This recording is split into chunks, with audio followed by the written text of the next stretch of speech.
حضرت ابو سعید رضی اللہ تعالیٰ عنہ ارشاد فرماتے ہیں، خرج النبی صلی اللہ علیہ وسلم علیہ الصلاۃ، ایک دن رسول اللہ صلی اللہ علیہ وسلم نماز کے لیے تشریف لائے، مسجد کے اندر فرح الناس کأنہم یکتشرون، مسجد میں تشریف لائے تو لوگوں کو دیکھا وہ آپس میں کوئی تھوڑی بہت ہنسی مذاق کر رہے تھے، جس کی وجہ سے ان کے ہنسنے کی وجہ سے دانت ظاہر ہو رہے تھے۔ جس طرح کبھی بندہ شغل میں بیٹھا ہوتا ہے، آپس میں ہنسی مذاق کرتا ہے،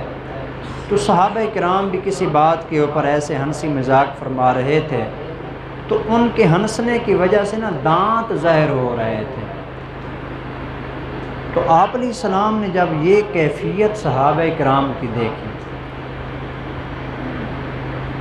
اگلی بات بعد میں ذکر کرتا ہوں، مسجد کے اندر خصوصی طور پر اس چیز کا اہتمام کرنا چاہیے کہ جب بندہ مسجد میں آ جائے تو اس کی کیفیت یہ ہونی چاہیے کہ میں کائنات کے سب سے بڑے بادشاہ کے دربار میں آ گیا۔ اذان ہوتی تھی، بعض صحابہ کرام بے ہوش ہو جاتے تھے صرف اذان کی آواز سن کر۔ پوچھا جاتا کہ یہ کیا مسئلہ ہے، فرماتے تھے کہ اذان کی آواز سننے کا مطلب ہے کہ ہم نے آسمان و زمین کے بادشاہ کے دربار میں جانا ہے، پتہ نہیں جا کے وہاں بنتا کیا ہے۔ ہم ایک چھوٹے سے کسی افسر کے دفتر میں جاتے ہیں تو ہماری کیا کیفیت ہوتی ہے، ٹانگیں کانپ رہی ہوتی ہیں، مسائل پیدا ہو رہے ہوتے ہیں، ڈر پیدا ہو جاتا ہے، کپ کپی طاری ہو جاتی ہے، اور یہاں اس کائنات کے مالک کا دربار ہے کہ کون کہہ دے آسمان و زمین کو ختم کر کے رکھ دے، جو خالق اور مالک ہے۔ چنانچہ مسجد کے اندر ذرا پروقار طریقے سے آنا چاہیے جی، اچھے طریقے سے۔ آپ علیہ السلام نے فرمایا کہ اما انکم لو اکثرتم ذکر ہادم اللذات لشغلکم عما ارا، اگر تم اس چیز کو زیادہ یاد کرو نا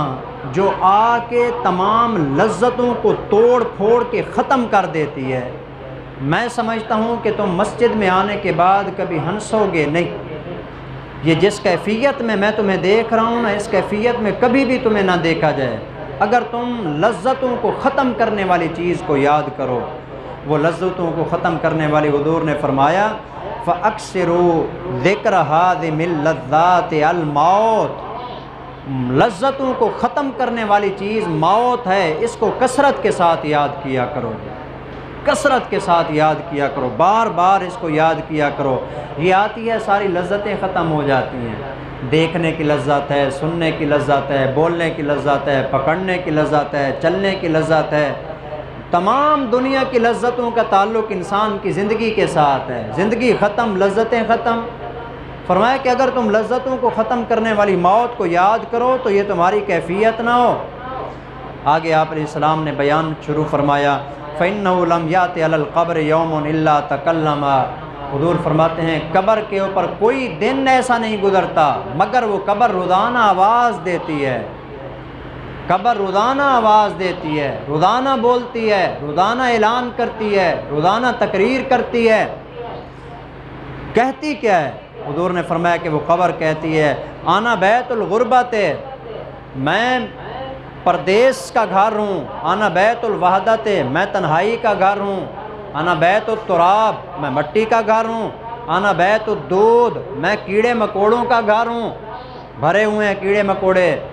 وَإِذَا دُفِنَ الْعَبْدُ الْمُؤْمِنُ، حضور نے فرمایا کہ جب اس کے اندر مومن آدمی کو دفن کیا جاتا ہے قَالَ لَهُ الْقَبْرُ مَرْحَبًا وَأَهْلًا، حضور فرماتے ہیں قبر اس کو کہتی ہے اہلاً وسہلاً ومرحبا، آئے ہو خوش آمدید، اچھی جگہ پر آئے ہو تم۔ اما ان کنت لأحب من یمشی علی ظہری الیہ، جتنے لوگ بھی میری پشت کے اوپر چلا کرتے تھے ان میں تو مجھے سب سے زیادہ پیارا لگتا تھا، تو مجھے سب سے اچھا لگتا تھا، آج تو میرے پاس آ گئی ہے۔ فَإِذَا وُلِيتَ كَالْيَوْمَ وَسِرْتَ إِلَيَّ، چونکہ آج تو میرے پاس آ گئی ہے۔ فَسَتَرَىٰ صَنِيعِي بِكَ، اب دیکھنا کہ میں تیرے ساتھ کیا سلوک کرتی ہوں۔ یہ خبر کہہ رہی ہے۔ یہ روزانہ اعلان کرتی ہے روزانہ، لیکن ہمارے کان بند ہوئے پڑے ہیں جی، دنیا کی محبت کی وجہ سے، پیسے دولت اور دنیا کے اندر بھاگ بھاگ کے نا ہم نے اپنی آنکھوں پہ پردے ڈالے ہوئے ہیں، سنائی ہی نہیں دیتا۔ چنانچہ آپ علیہ السلام نے فرمایا کہ وہ قبر جب یہ کہتی ہے نا، اس وقت آگے ہوتا کیا ہے، فَيَتَّسِعُ لَهُ مَدَّ بَصَرِهِ، حضور نے فرمایا کہ وہ قبر اس انسان کے لیے کھل جاتی ہے، جہاں تک انسان کی نظر جاتی ہے اللہ اس کی قبر کو وسیع فرما دیتے ہیں، کشادہ ہو جاتی ہے اس کی قبر۔ اور وَيُفْتَحُ لَهُ بَابٌ إِلَى الْجَنَّةِ، اور اس کی قبر کے اندر حضور نے فرمایا کہ جنت کا ایک دروازہ کھول دیا جاتا ہے، جنت کی ٹھنڈی ہوائیں آتی ہیں، اس کی خوشبوئیں آتی ہیں، اس کی نعمتیں وہاں سے اس کو نظر آتی ہیں۔ یہ تو مومن آدمی تھا۔ وَإِذَا دُفِنَ الْعَبْدُ الْفَاجِرُ، اور جب گنہگار کافر اور فاسق و فاجر آدمی کو اس میں دفن کیا جاتا ہے، حضور نے فرمایا کہ قبر اس کو کہتی ہے لا مرحباً ولا اہلاً، تیرا آنا اچھا نہیں ہے، اما ان کنت لابغض من یمشی علی ظہری الیہ، جتنے بھی لوگ زمین کے اوپر چلا کرتے تھے ان میں تو سب سے زیادہ مجھے بدترین آدمی نظر آتا تھا، آج تو میرے حوالے کر دیا گیا، دیکھ میں تیرے ساتھ کیا کرتی ہوں۔ فَيَلْتَئِمُ عَلَيْهِ، حضور نے فرمایا کہ وہ قبر اس کو پکڑ لیتی ہے، اس کے اوپر قبر، آپ علیہ السلام نے انگلیاں ایک دوسرے میں نا یوں گھسائیں، ایک ہاتھ کی انگلیاں آپس میں یوں گھسا کے نا، آپ علیہ السلام نے فرمایا کہ جس طرح یہ ایک ہاتھ کی انگلیاں دوسرے ہاتھ کی انگلیوں میں گھسی ہوئی ہیں، حتیٰ تختلف اضلاعہ، حضور نے فرمایا کہ قبر اس کو یوں بھینچتی ہے کہ اس کی پسلیاں ایک دوسرے میں گھس جاتی ہیں، اس کو عذاب دیا جاتا ہے۔ حضور نے فرمایا کہ اس وقت جب یہ معاملہ ہوتا ہے نا تو وَيُقَيَّضُ لَهُ 70 تِنِّينًا، حدیث پاک کے آخری جملے ہیں جی، ہر بندہ اس کے اوپر غور کرے۔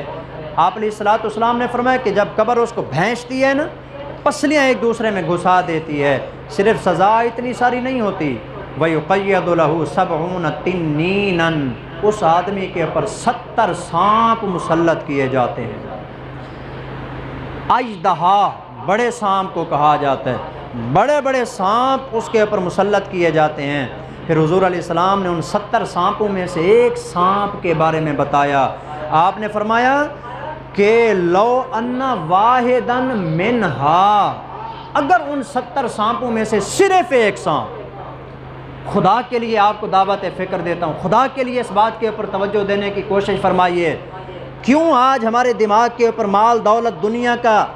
ایک بھوت سوار ہے، اس کو جمع کرنے کے لیے ہم پیچھے لگے ہوئے ہیں، ہمیں کوئی پتہ نہیں ہے کہ آخرت کیا ہوتی ہے۔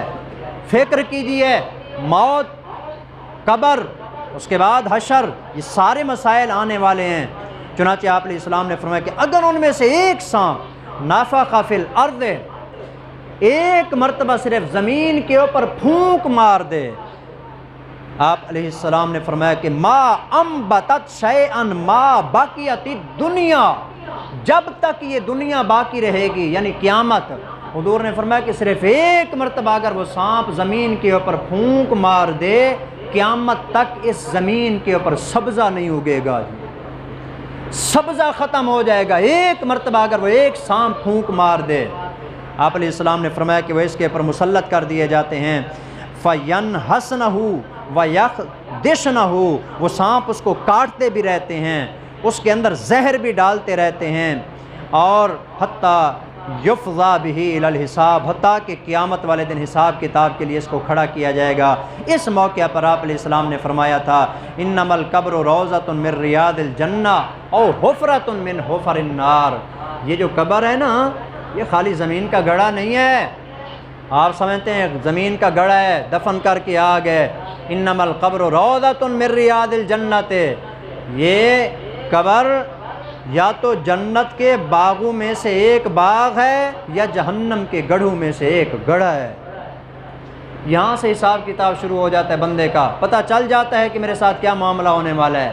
تو یہ دردناک خطاب تھا رسول اللہ صلی اللہ علیہ وسلم کا۔ آج ہمیں یہ خطاب ہر وقت اپنے سامنے رکھنا چاہیے اور پھر اس کو سامنے رکھ کے اپنی زندگی گزارنی چاہیے۔ قبر کو یاد کرنا چاہیے، موت کو یاد کرنا چاہیے،